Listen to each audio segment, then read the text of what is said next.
ว่าจะมาแต่กวางแต่ไก่กินเขาวแล้วบ่พอเสียวยังบ่ทันได้กินได้หั่นน่ะโอ้บ่ทันกินเนาะคือบ่สแตกก่อนจักมาพอเสียวมึงว่ามึงอยากกินเสียมกูก็เอามาให้เลยได้เสียมโจ๊กกับมี่มึงเลือกกิโลระหว่างเสียมกับโจ๊กมึงสิกินตัวใดกูอยากกินตัวเสียมตัวห้องกาบหั่นน่ะ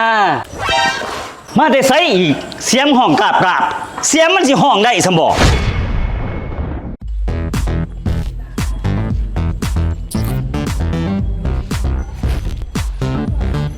สวัสดีจอยอ้าวห่วยนั่งก่อนโอ้จะได้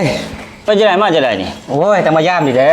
แม่เสียวบ่ได้มานำบ่โอ้ยบ่ได้มาเมียเพิ่นหลายไปจะได้ทางซ้ำเหนือแข็งหัวผันบ่ได้ไปดนล่ะก็พออยู่ว่าจะมาแต่กวางแต่ไก่กินเขาวแล้วบ่พอเสียวยังบ่ทันได้กินได้หั่นน่ะโอ้บ่ทันกินเนาะคือบ่สแตกก่อนจักมาพอเสียวเจ้าก็เว้าไปเนาะว่าแต่มึงกับบ้าบักไก่คือบ่สแตกก่อนจังมาคือเมียกูวายอีหลีหั่นแหละตอนมาก็กินแล้วมาแต่สำเนือฮะแต่นี่มันหิวไอ้จอยขางัวที่สูพอเสียวกินหั่นเด้งัวเฮาก็หลายอยู่ห่านเห็นบ่ใส่ล่าย่อนเป็นเท่าใดโตหั่นมึงอยากกินตัวใดมึงเหลือก็โลดเสียวโอ้ยบ่ปานนั้นหรอกเสียวมึงสิกินหยังซั่นหรือสิกินปลาบ่สิก้อยปลาสู่กินบ่กินนะปลาน่ะข้าวหรือมึงสิกินต้มไก่บ่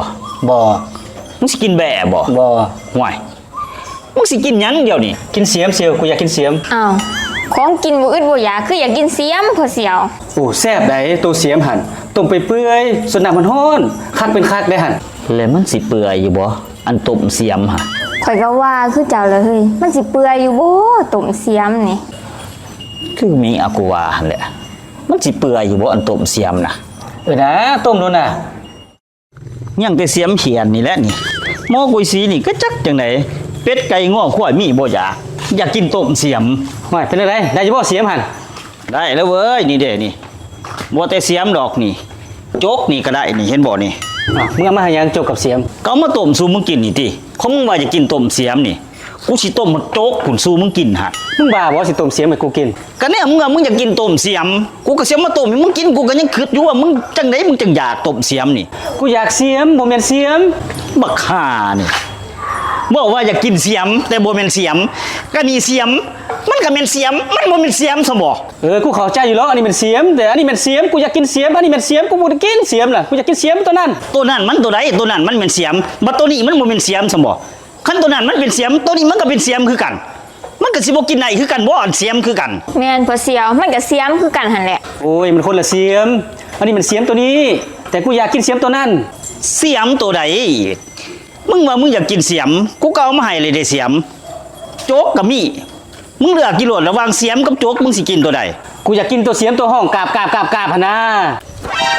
มาได้ไสอีกเสียมห้องกราบเสียมมันสิห้องได้ซั่นบ่โอ้ยจอยกูบ่กินหรอกอิ่มแล้วสรุปแล้ว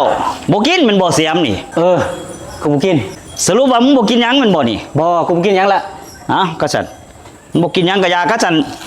ขอยสิต้มเป็ดสู่เจ้ากินเด้อเฮ้ยเด้อไปเอาเสียมกับโจ๊กไปไว้ขอยสิต้มเป็ดสู่เจ้ากินแซ่บๆบ่เป็นบ้าคือมันดอกอยากหยังบ่อยากเสียมเฮาหากินเป็ดกินไก่พุ่น